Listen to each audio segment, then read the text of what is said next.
What's up mga idol? Good morning sa inyo lahat. Ako nga pala si Ellis Chole, grade 11 STEM Darwin. The vlog for today is about printing documents. Ang napili ko or nagustuhan ko ay printing documents.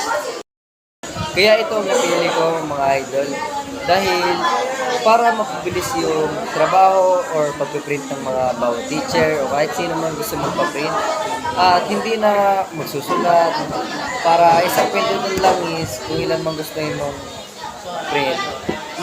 At ang printing documents ay napapabilis ang trabaho dahil ito ay isang machine na kung ilan man gusto mong i-print, automatic na yung lalabas sa printer. Mga classmates at mga idol, isa rin sa pinakamahalagang bagay printing documents. Dahil sa paggamit mo lang ng Bluetooth, pwede mo na agad itong i-print kung anong gusto mong ipaprint sa cellphone mo. At salamat mga idol, tayo lang ang ideya ko patungkol sa printing documents. Thank you po sa lahat ng manood. Ako nga pala ulit si Ellis Cholo A, grade 11, STEM Darwin.